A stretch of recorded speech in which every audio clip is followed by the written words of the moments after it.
Gloria al Señor. ¿Cuántos dicen amén, hermano? Vamos a la escritura. Qué bueno tenerle aquí, a pesar del ambiente que está allá afuera, de mucho frío y por supuesto siempre anhelando que el Señor pueda hablarnos a través de su palabra. Vamos a ver nuestro tema de hoy. Le hemos titulado el perfil de los valientes. Ese es el tema que vamos a estar viendo, el perfil de los valientes. Y vamos a introducirnos en el primer libro de Crónicas. Busque ahí en la palabra, por favor. Primer libro de Crónicas, capítulo 12, versículo 8. A través de ese pasaje vamos a introducirnos en este tema. Obviamente allá está hablando del tiempo, en el tiempo de David, dice así la escritura, primer libro de Crónicas 12, verso 8. También de los de Gad huyeron y fueron a David al lugar fuerte en el desierto. Hombres de guerra muy valientes para pelear. Oiga esto, muy valientes para pelear, diestros con escudo y pavés. Sus rostros eran como rostros de leones. Oiga eso. Y eran ligeros como las gacelas sobre las montañas. Amén. Fíjese, hermano, que el tiempo que aquí se está viviendo es el tiempo en el que David aún no es rey de Israel, pero ya es rey de Judá. Primero fue rey de Judá y después fue rey de todo Israel. Y en este tiempo David se le añadían, fíjese hermano, se le añadían al ejército de David, se le añadían hombres valientes de diferentes tribus, de la tribu de Benjamín, de la tribu de Zabulón, de todas las tribus. Pero tomamos este como ejemplo porque dice algunos elementos interesantes. Dice que eran hombres de guerra, que eran hombres valientes, que eran hombres diestros con el escudo y el pavés. Fíjese que el escudo es aquella protección que usaban los guerreros para apagar, para detener, ya sea flechas, ya sea dardos. Ese era el escudo, pero era pequeño. El pavés era un escudo más grande. Era un escudo a la altura de una persona porque cubría todo el cuerpo. Ese era el pavés. Pero estos hombres eran diestros para la guerra. Y es impresionante que dice que estos hombres tenían rostros como de leones. Por supuesto es algo figurativo, no es algo literal, es algo figurativo. Lo que quería decir era que eran hombres que no volvían atrás como el león, sino que eran hombres valientes, hombres que no le tenían miedo a nada, hombres que arriesgaban su vida día con día. Pero tenían una valentía tan tremenda que parecía que eran como leones acechando y peleando en medio de la guerra. Ahora, ¿qué tiene que ver eso con nosotros? Hemos venido hablando acerca de una iglesia que el Señor está preparando y que le llamamos una iglesia imponente. De eso es lo que hemos venido hablando desde diciembre, desde que cerramos el año 2021 y empezamos a hablar de aquella iglesia que resplandece como el sol, esclarecida como el sol, como una iglesia imponente, ordenada como ejércitos en orden.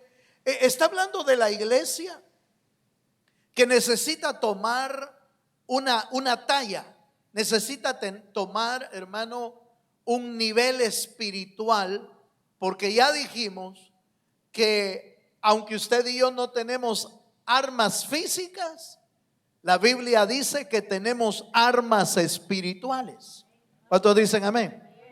Nuestras armas, las armas de nuestra milicia, dice, no son carnales, sino que son poderosas en Dios para destrucción de fortalezas. Pero está hablando de armas. Está hablando de una iglesia que se tiene que enfrentar a los poderes de las tinieblas. Le guste o no le guste, se tiene que enfrentar. Y mejor si nos preparamos para eso. Entonces tomemos la figura de aquellos grandes hombres que se unían a David. No fueron los únicos, pero estos como que sobresalen por su ferocidad, por su preparación. Y así debe de ser la iglesia del Señor. Una iglesia que sobresale en medio de la oscuridad. Una iglesia que supera los ataques de las tinieblas y se mantiene firme. Una iglesia que sabe hacia dónde va. Fíjese, una iglesia que sabe que esta tierra no es nuestra morada. Nuestra morada está en el cielo, la cual el Señor está preparando para nosotros. Pero que da la impresión que esta iglesia debe de ser una iglesia que conquista, una iglesia que hace a un lado a sus enemigos o vence a sus enemigos y sigue adelante para encontrarse con el Señor. Entonces, hablando de esto, necesitamos entender que esa es la razón por la que la iglesia, fíjese que va en el camino, aunque vamos de camino, va preparando a la vez a los santos para que se preparen para la guerra y para la batalla, para el servicio de la obra del Señor. Acompáñame a Hechos capítulo 6, versículo 1, y se va a dar cuenta que en la iglesia, desde que arranca la iglesia, desde que inicia la iglesia, empezaron diríamos, a reclutar nuevos soldados del ejército. Hechos 6, verso 1 dice: buscad pues, vamos a ver, estoy leyendo desde el 3. Buscad pues, hermanos, de entre vosotros a 7 varones de buen testimonio, oiga, llenos del Espíritu Santo y de sabiduría, a quienes encarguemos de este trabajo. ¿Cuántos dicen amén? Entonces note por favor, resulta que desde que la iglesia arranca y aún desde antes, el Señor empezó a reclutar, ¿se acuerda? Empezó a llamar hombres que se pusieran en la fila del Señor para poder expandir el reino de Dios. Y llamó 12 hombres. 12 hombres no fueron los únicos que se unieron en el camino del Señor, porque la Biblia dice que primero fueron 12, después envió a 70, de dos en dos, después eran como 500 hermanos. En el Pentecostés solo habían 120. Pero lo interesante es que desde el inicio el Señor empezó a incluir y a llamar gente para expandir el reino de Dios. Eso es lo que está haciendo hoy en día. Ya aquellos 12 apóstoles, que fueron los únicos del Cordero, tuvieron su tiempo. Algunos fallecieron ya, por supuesto, después de 2000 años. Algunos tuvieron que morir asesinados, pero firmes en el evangelio del Señor. Y así, de generación en generación, Dios ha ido levantando otros que expandan el reino de Dios. Ahora nos toca a nosotros ser parte de ese ejército. ¿Cuántos dicen amén? Ahora, pero ¿qué es lo que Dios hace en los llamados para que estén preparados? De eso es lo que vamos a ver hoy, porque estos del ejército de Gad nos van a servir hoy como ejemplo de cómo debemos ser preparados nosotros en el reino del Señor. Acompáñenme por favor al Salmo capítulo 18, verso 32. Estos hombres de Gad tenían por lo menos 4 características en sus vidas. Por supuesto, no siempre fueron así. Se prepararon para llegar a ser así. Y eso es lo que Dios quiere hacer de nosotros. Prepararnos para llegar a ser así en la obra del Señor. Primer libro de Crónicas, capítulo, perdón, ese no es, ese es el que ya estuvimos viendo en Crónicas 12. Salmo 18, verso 32 al 34 dice: Dios es el que me ciñe de poder y quien hace perfecto mi camino, quien hace mis pies como de ciervas, oiga, y me hace estar firme sobre mis alturas, quien adiestra mis manos para la batalla, para entesar con mis brazos el arco de bronce. Amén, hasta ahí lleguemos. Entonces note que obviamente el salmista David y otros salmistas escribieron mucho acerca de la guerra y de la batalla, porque ellos la tuvieron literal.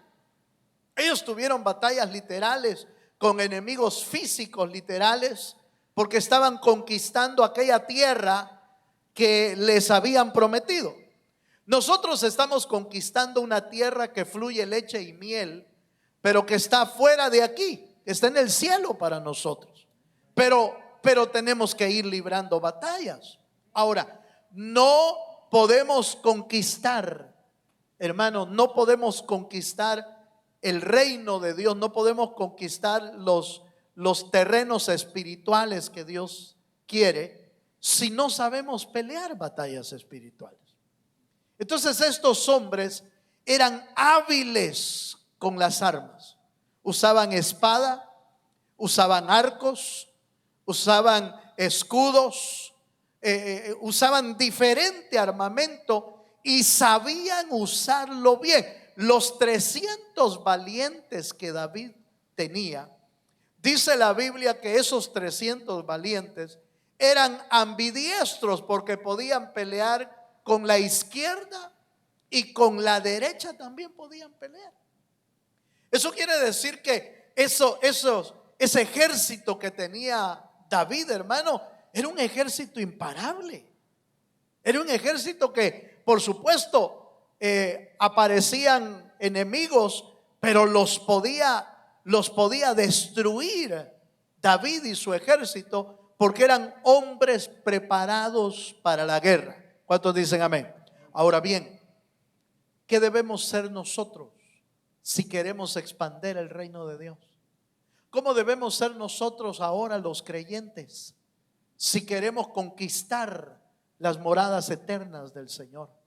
¿Cómo debemos ser nosotros si queremos que la iglesia del Señor avance? Es más, mire, no veamos solo el aspecto de toda la iglesia, veamos el aspecto de nuestra familia.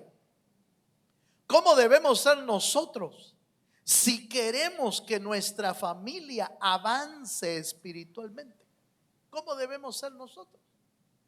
Pues debemos ser como estos, hábiles para la guerra, hábiles para usar las armas de Dios. ¿Cuántos me están entendiendo, hermano? ¿O va a creer usted que el diablo se le va a aparecer para que juegue uno con él? No, el diablo no se va a aparecer para jugar. Miramos, echémonos allá en El Salvador dirían, echémonos una cascarita de fútbol, echémonos un partidito. No se va a aparecer para eso, se va a aparecer para hacer lo que él hace: matar, robar y destruir. Eso es lo que él hace, y lo ha hecho desde el principio: matar, robar y destruir.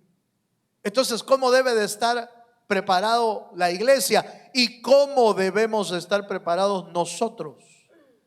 Porque nosotros en lo personal, cada uno de nosotros tiene como una iglesia en pequeño. Su familia es su iglesia.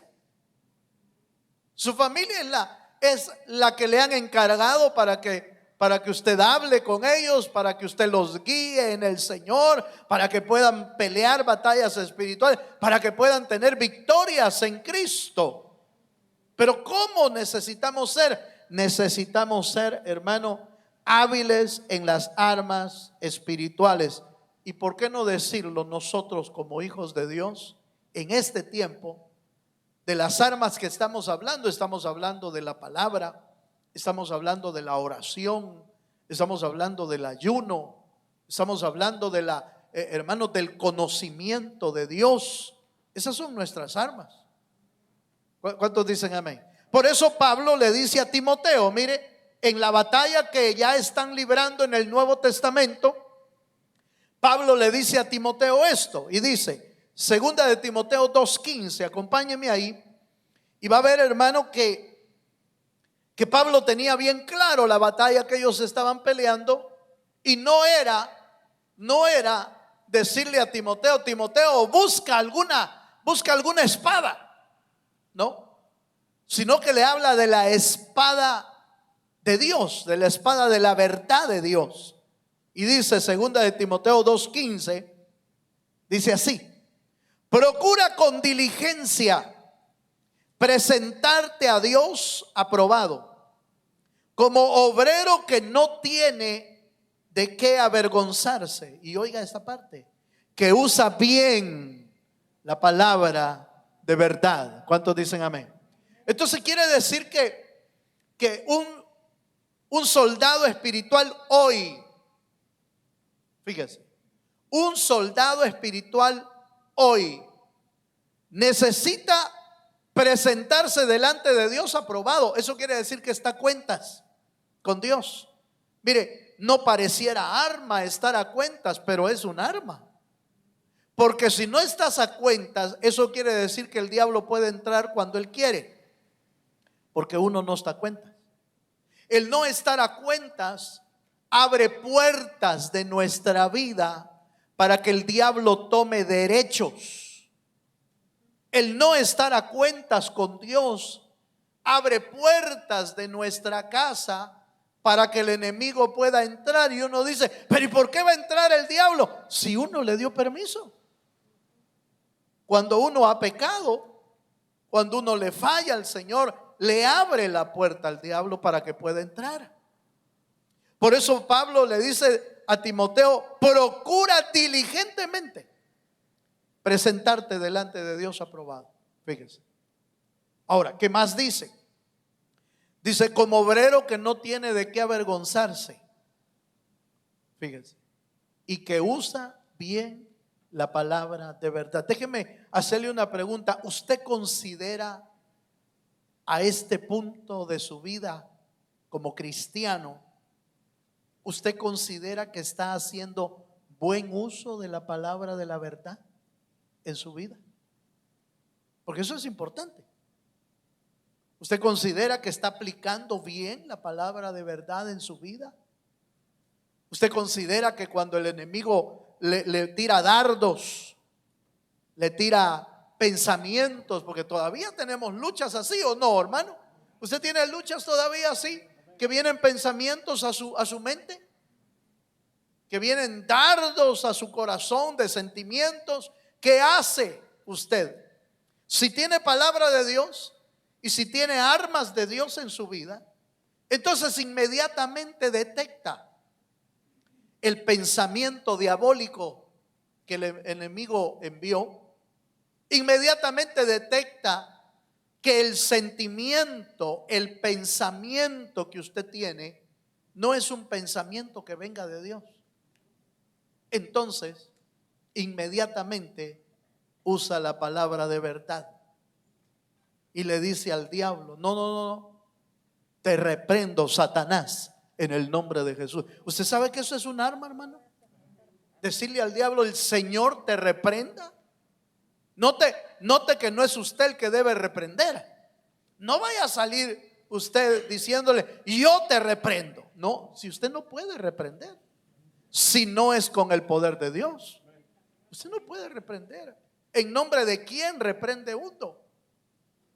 Si ni siquiera Miguel, el arcángel Miguel, reprendió a Satanás en su nombre. Te reprendo, Satanás, porque yo soy el arcángel Miguel. No. ¿Y qué le hubiera dicho el diablo? No, el arcángel tenía bien claro que él tenía una cobertura espiritual que era Dios. Por eso cuando contendió, dice la Biblia, contra Satanás por el cuerpo de Moisés, porque quería el diablo usar el cuerpo de Moisés, a saber para qué, hermano. Quizás lo quería volver un ídolo, a saber qué quería hacer. Pero dice que Miguel le arrebató el cuerpo a Satanás y le dijo: el Señor te reprenda, Satanás. Ahora, ¿qué hace usted cuando los pensamientos vienen? Tiene que reprender. Tiene que aprender a arrepender. Tiene que aprender a echar fuera esos sentimientos, porque ese es un arma espiritual. Usted debe estar alerta cuando esos pensamientos vienen. Debe de estar alerta cuando esos sentimientos del enemigo aparecen. Debe de estar alerta cuando la tentación aparece. Debe de saber cómo reprender al diablo. ¿Cuántos dicen amén, hermano? Entonces note, hábiles. Los de la tribu de Gad, los hombres de Gad eran hábiles para la guerra. Así tiene que hacer, así tiene que ser la iglesia del Señor hoy, hábiles para la batalla espiritual.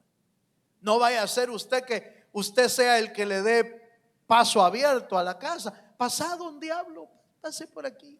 ¿No quiere una tacita de café? Ay, Dios, usted. Ya sería más grave la cosa, ¿va? Pasa, don diablo, mira, pasa, siéntese. No quiero una tacita, platiquemos. No, hay que reprenderlo. Nuestra casa no debería de haber ningún otro espíritu más que el espíritu del Señor. Dele un fuerte aplauso al Dios de los cielos. Es el único que deberíamos permitirle la entrada. Digo permitirle en el buen sentido, hermano. Es que el Señor es un caballero. El Señor no violenta tu casa. El Señor no violenta tu voluntad. El Señor no violenta tus decisiones. ¿Se acuerda que Apocalipsis dice: he aquí yo estoy a la puerta? Así dice la Biblia, hermano, en Apocalipsis. He aquí yo estoy a la puerta y llamo. Si alguno abriere la puerta, yo entraré y cenaré con él, comeré con él. Se da cuenta que él toca la puerta y le pide permiso: ¿me dejas entrar? Quiero convivir contigo, quiero hablarte de los secretos divinos, quiero compartir de la palabra, quiero compartirte alguna verdad. Cuando pasó el Señor por la casa de Abraham, él iba como de camino, hermano. Iba como de camino. Los ángeles y el Señor iban como que iban de paso. Pero dice que Abraham los vio. Y como que cuando lo vio, reconoció al Señor, porque se tiró a adorarlo. Y le dijo: Señor, no pases de largo. ¿Quieres quedarte en casa? Yo voy a preparar algo de comer. ¿Quieres pasar? Y entonces pasó el Señor. Él no entra a la casa, hermano, violentamente. Él espera que usted y yo lo hagamos pasar a nuestra casa. ¿Cuántos dicen amén? Vaya, entonces mire pues, hábiles para la guerra. Pero hay otra característica de estos hombres. Fíjense que eran hombres firmes y determinados. Por eso es que dice la Biblia que tenían como rostros de león. Fíjese que el león es un animal determinado. No pelea a lo loco. Fíjese que a veces hasta se aleja. Por eso es que a veces aparecen videos un tanto hasta chistosos. Fíjese, hasta chistosos. Porque aparece que de repente un perro le está ladrando a un león. Ya ve que los perros a veces son algo cuerudos, ¿va? como que no saben con quién se están metiendo. Y los más chiquitos son los más bravos. ¿Se ha dado cuenta? Los más bravos son los más chiquitos. Saber algún complejo ha de haber ahí, hermano. Saber qué tendrán. Pero normalmente los más chiquitos son los más bravucones, son los que más ladran y son los que más muerden también. Fíjense, hay hasta videos donde aparece un león y mira al cachorro que le está ladrando y el león se da la vuelta y se va. Pareciera que le está huyendo el león. Dice, ve, lo echó él. No, no pasa que el león no. ¿Para qué me voy a agarrar con este? Un bocado le doy y se va. Se da la vuelta mejor, porque ha de ser muy sabio, hermano. Y mejor se va. Evita problemas. Así deberían de ser los creyentes. Cuando le apareció uno así bravucón a uno, o no aparecen, hermano. Es que aparecen de vez en cuando, aparecen algún que otro atravesado aparece ahí, que pues sí, que vos, que aquí, venite pues. ¿Sabe qué deberíamos hacer nosotros? Démonos la vuelta. ¿Para qué nos ponemos a pelear? Si la Biblia nos dice con claridad, nuestra lucha no es contra sangre ni carne, nuestra lucha es contra principados y potestades. El sabio se nota cuando sabe dar la vuelta y evitar un problema. Así lo dice Proverbios. Proverbios dice de que el sabio, hermano, ve el mal y se aleja. El hombre sabio sabe cuándo dejar un pleito que no edifica. Mejor se da la vuelta y se va. Pero lo que me interesa ver con ustedes es que los hombres de guerra de Gad era gente determinada y firme. Los creyentes deben de ser gente determinada y firme. No deben de ser de los hombres y mujeres que bambolean con cualquier cosa, que se dejan ir con cualquier cosa. No, gente firme es la que Dios está buscando. Diría yo que es la que Dios está formando más bien, porque uno no viene así a los pies del Señor. Uno viene a los pies del Señor no como alguien determinado. Lo tiene que formar Dios a uno. Entonces, note por favor, vaya conmigo Lucas capítulo 9, verso 62. Y aquí hay un ejemplo de esa verdad que el Señor quiere que se forme en nuestra vida. Lucas 9, 62 dice: y Jesús le dijo: ninguno que poniendo su mano en el arado, ¿qué dice, hermano? Mira hacia atrás, es apto para el reino de Dios. Fíjese que para el reino de Dios, la gente de dos almas, es decir, de dos ánimos. Santiago me parece que dice que el hombre de doble ánimo es inconstante en todos sus caminos. Eso quiere decir, hermano, que si el Señor no forma nuestra alma de como veníamos del mundo, con dobles pensamientos, con hoy sí quiero, mañana no quiero, hoy sí quiero hacer esto, mañana cambio de pensamiento. Si venimos así, el Señor quiere formar nuestra mente, quiere formar nuestro carácter y volvernos gente definida, determinada, como lo que cantábamos hoy temprano en los dos cantos. Hemos decidido seguir a Cristo. ¿Cuántos han decidido seguir a Cristo? ¿Usted ha decidido seguir a Cristo? El canto decía: no vuelvo atrás, no vuelvo atrás.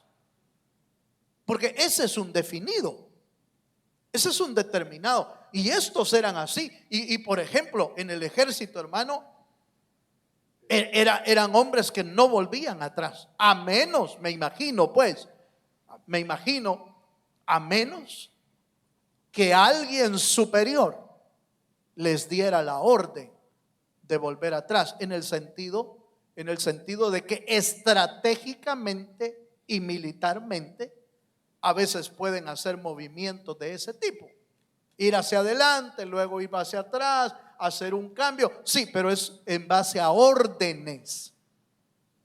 Pero lo que está hablando aquí es que no puede volver atrás uno que ya tomó el arado del Señor. El que ya decidió seguir a Cristo no puede volver atrás. ¿Por qué? ¿Por qué no puede volver atrás? Porque corre riesgo. Su vida espiritual corre riesgo.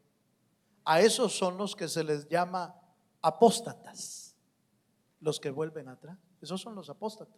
¿Había oído usted la palabra apóstata, hermano, alguna vez?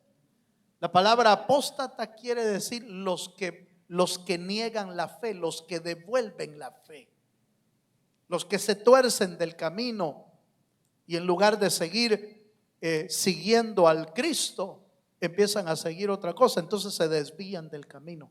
Esa es apostasía.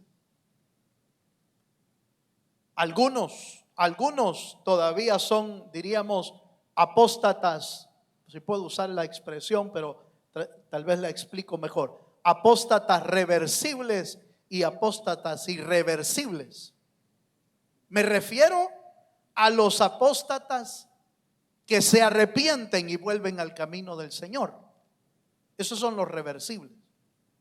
Pero hay apóstatas irreversibles que nunca regresan al camino del Señor, como Judas, por ejemplo. Ese nunca regresó. Pero se arrepintió, se le remordió la conciencia, que esa es otra cosa. Le remordió la conciencia, pero no se arrepintió, porque el que se arrepiente pide perdón. Pero Judas no pidió perdón. A Judas le remordió la conciencia y tomó la decisión de colgarse, esa es otra cosa. Pero nunca regresó. Pedro, por ejemplo, cuando Pedro negó al Señor, de alguna manera estaba negando su fe, ¿sí o no, hermano? Estaba negando su fe. Cuando le dijeron: Pedro, pero tú eres uno de los que andaban con Jesús. Nosotros te vimos, no, yo no lo conozco, dice, no sé quién es. Hasta lo maldijo para que creyeran que no era cierto. Pero cuando se le apareció el Señor ya resucitado y vio al Señor, hermano, ¿cómo se habrá sentido Pedro? Pero se arrepintió, le pidió perdón al Señor, se arrepintió y entonces volvió. Pero hay gente que nunca regresa. Ahora, el punto es, a eso es lo que le está diciendo el Señor: el que pone su mano en el arado y vuelve atrás no es digno de seguir al Señor. Por eso el creyente debe de ser gente determinada, hermano. ¿Cuántos dicen amén? ¿Cuántos me están entendiendo, hermano? Yo no sé cuántos años tiene usted de estar en el evangelio, pero a estas alturas usted y yo ya no podemos ser gente de doble ánimo. Ya no podemos ser gente de doble ánimo. Necesitamos definir nuestra vida con claridad. Necesitamos ser gente determinada. Efesios 6:14, para concluir ese punto, el punto número 2. Efesios 6:14 dice: estad pues firmes. Este está hablando del Nuevo Testamento, pero está hablando en figura de lo que es militar. Y dice: estad pues firmes, ceñidos vuestros lomos con la verdad y vestidos con la coraza de justicia. ¿Se acuerda que Efesios 6 habla de la armadura de Dios? Y la armadura de Dios es la coraza, el cinturón, el escudo. Todo ese armamento o toda esa armadura debe de estar en la vida del creyente como firme. Estad firmes y ceñidos. Hermano, ya no es tiempo para tener dos pensamientos. Ya no es tiempo para pensar entre la semana me voy al mundo y entre el domingo me regreso a la casa del Señor. Ya no es tiempo para eso. Ya no hay tiempo para vivir así. Necesitamos ser gente firme como un ejército firme y en orden, buscando al Señor. Amén, amados. Vamos al tercer punto. Vamos al tercer punto y vamos a Primera de Tesalonicenses 5:23. Los valientes son valientes, hermano, que tienen una vida íntegra. Espíritu, alma y cuerpo la tienen en orden. Esa es una vida íntegra. Nosotros debemos aprender a vivir una vida íntegra en el sentido de tener en orden el espíritu, el alma y ¿por qué no decirle el cuerpo? ¿Servirá el cuerpo en la obra de Dios? Sí, es el que te sirve para llevar las buenas nuevas. Entonces necesitamos cuidar los tres.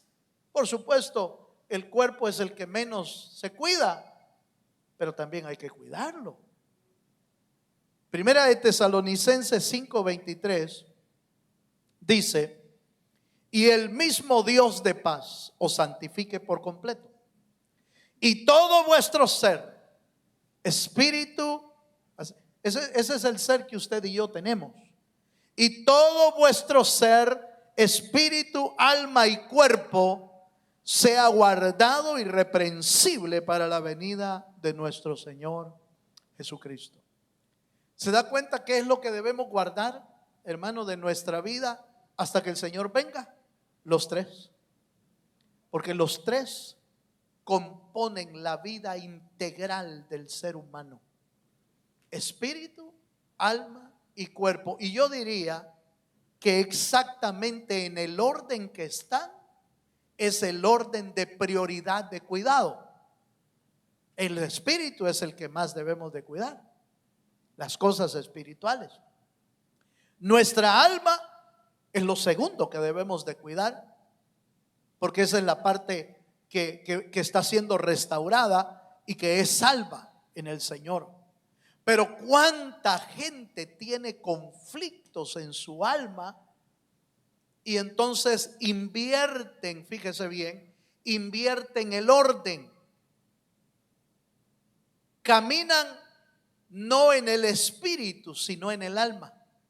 Pero se acuerda que la Biblia nos dice que debemos ser gente espiritual, porque los espirituales entienden las cosas de Dios. Los espirituales entienden las cosas espirituales que Dios revela. Pero cuando el alma es la que gobierna nuestra vida, entonces nos dejamos guiar por sentimientos. Depende de cómo nos sintamos.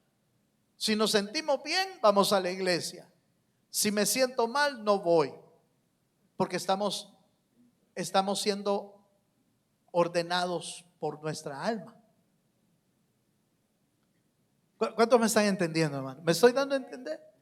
Entonces los valientes de los que estoy hablando son valientes que han aprendido a ordenar su vida integral en ese orden: espíritu, alma y cuerpo. Ese es el orden. Y por lo tanto, por eso pueden seguir al Señor sin ningún problema. ¿Por qué? Porque lo espiritual se acomoda a lo espiritual.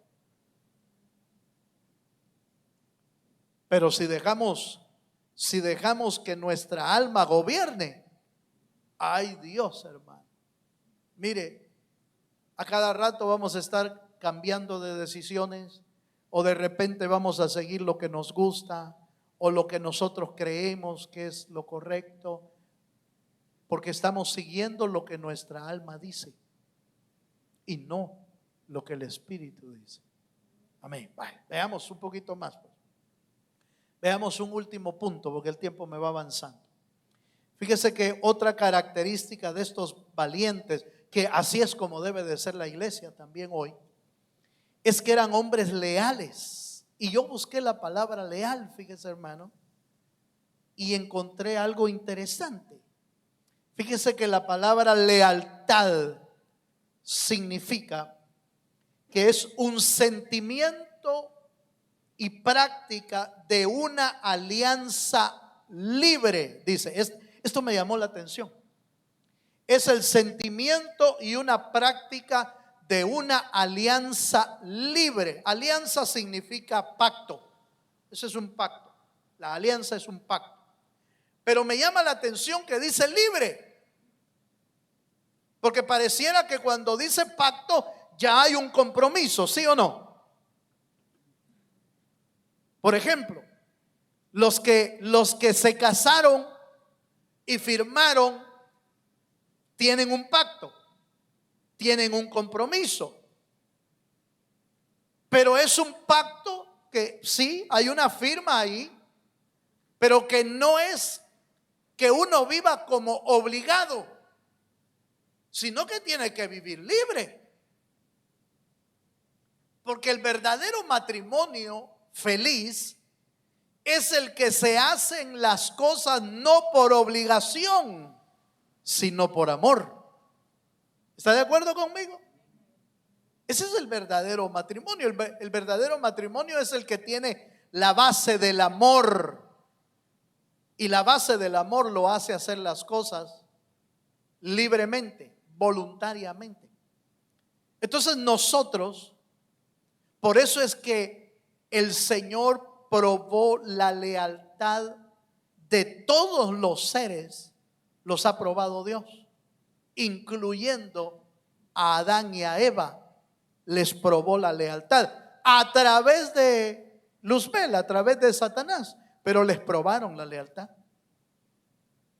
Se las probaron y fallaron. Y por cualquiera diría, pero ¿y entonces por qué no lo evitó Dios? Porque entonces hubiera sido obligación y eso entonces lo hubiera hecho Dios. Pero le estaban probando la lealtad a Él.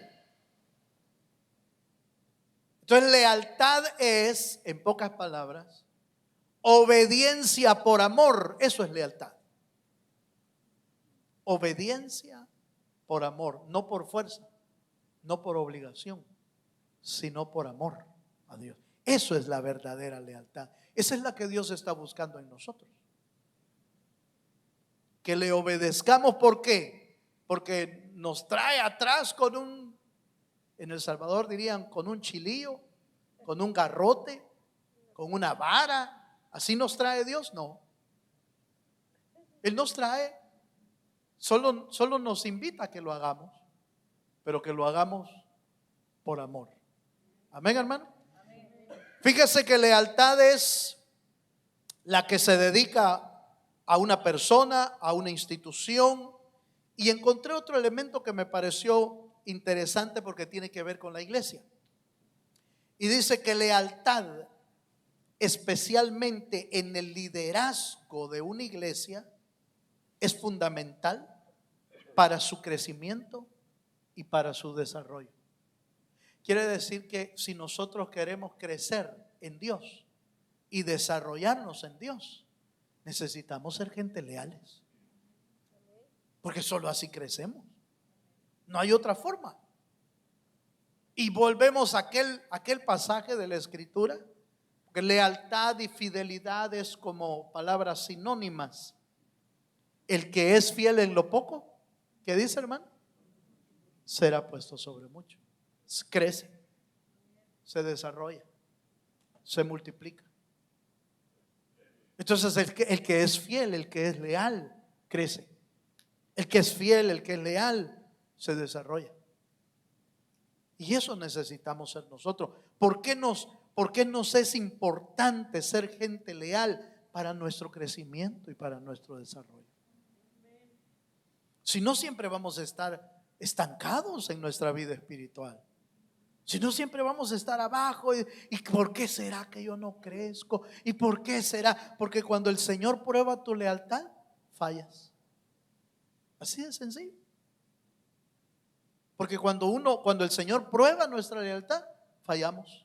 Entonces no nos permite crecer, no nos permite desarrollarnos.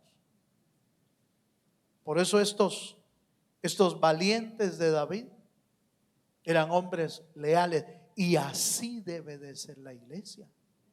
¿O acaso no el Señor va a venir por una iglesia fiel?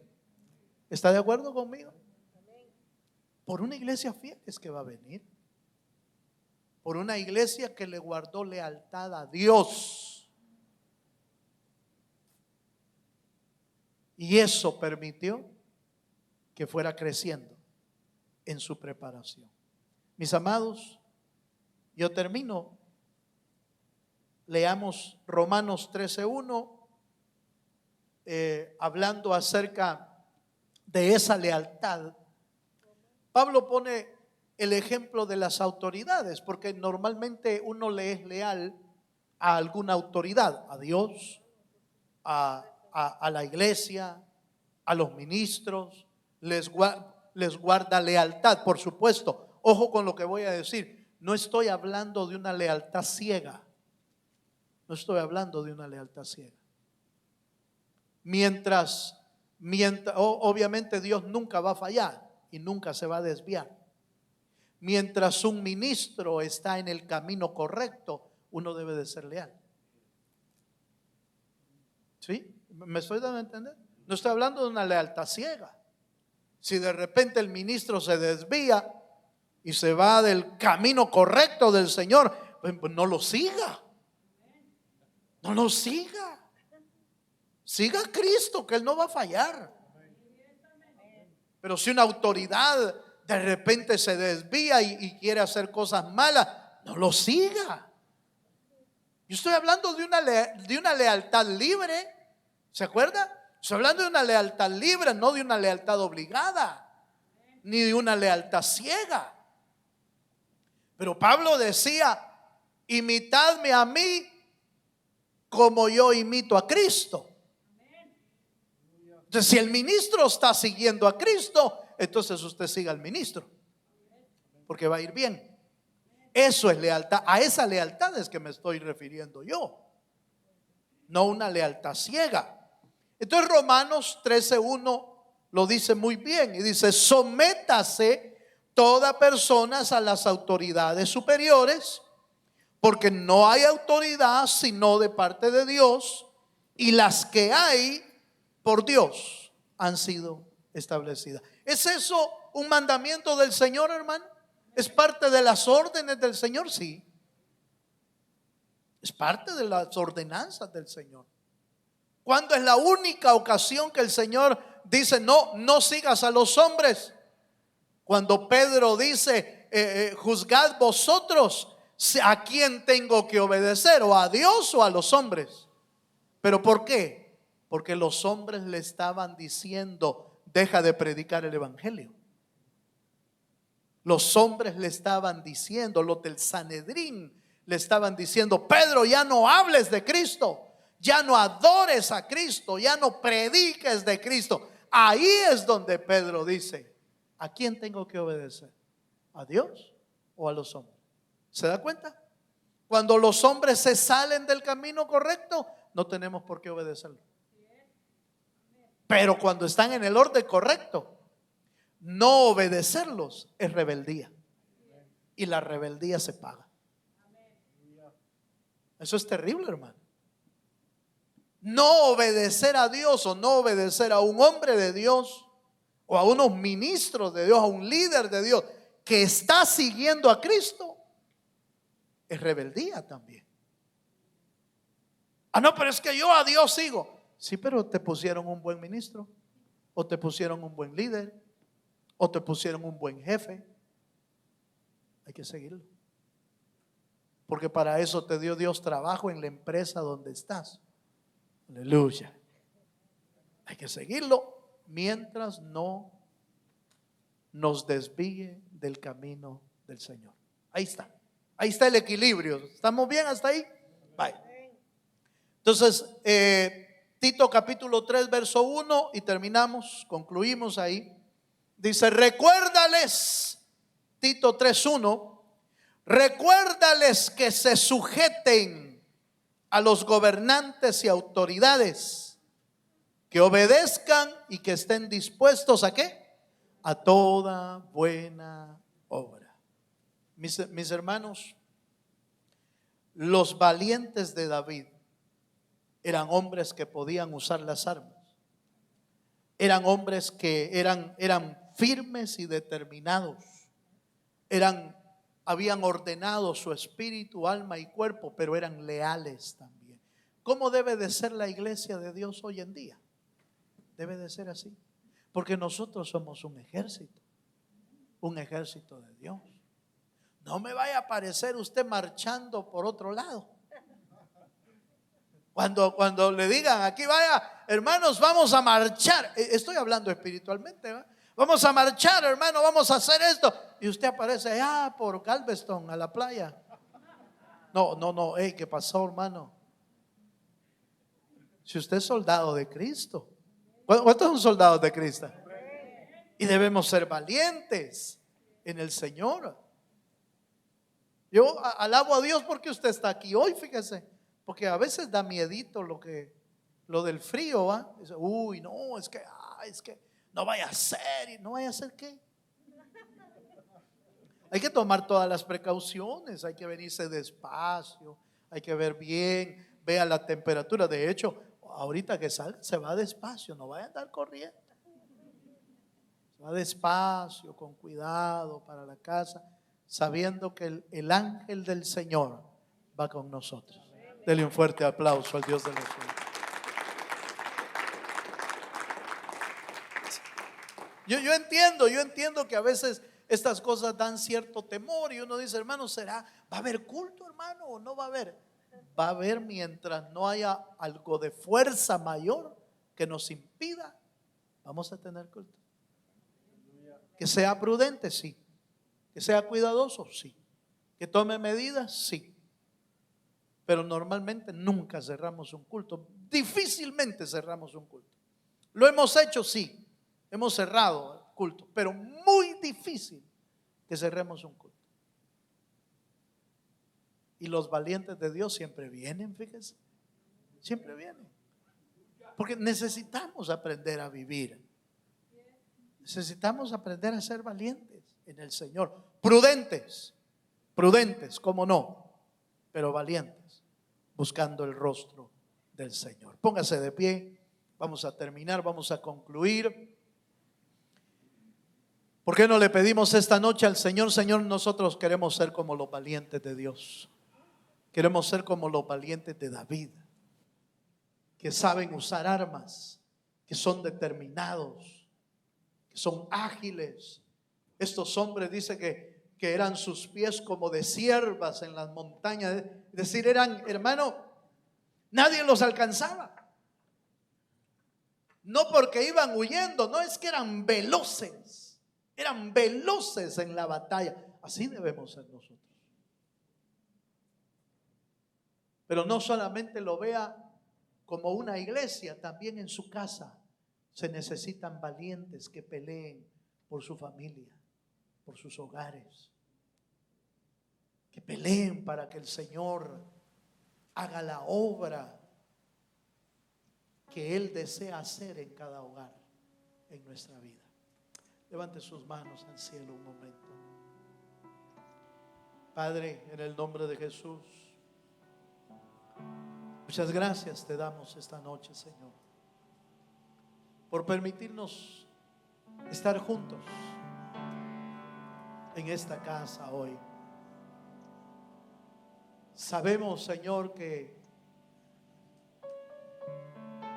el ambiente del clima no es el más favorable ahora.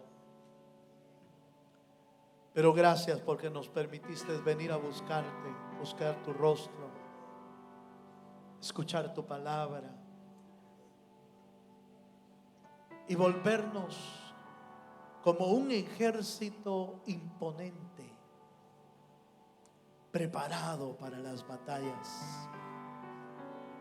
Señor, vuelve a tu pueblo, vuélvenos a nosotros como un ejército que no se detiene por nada, como está escrito en tu palabra. Un ejército que ni las puertas del infierno, que ni las puertas del Hades podrán detenerla. Señor, bendice esta noche a tu pueblo, bendice a tu iglesia. Guárdalos, Señor, guárdanos en medio de toda situación climática. Señor, guarda los hogares en el nombre de Jesucristo. Guarda tu pueblo, Señor, como solo tú puedes hacerlo. En el nombre de Jesús, te damos gracias por tu palabra. Vuelve tu palabra firme en nuestro corazón. Haz que tu palabra, Señor, sea firme y sea escrita en las telas de nuestro corazón, Señor. En el nombre de Jesús. Oramos, Señor, para que tu pueblo pueda ir en paz y con cuidado hasta sus hogares, Señor. Llévalos, Señor. Condúcelos tú, y que puedan llegar a casa con bien y con bendición en sus vidas, Señor. Todo lo pedimos en el nombre maravilloso de Jesús. Amén y amén. Le damos un fuerte aplauso al Señor. Aleluya.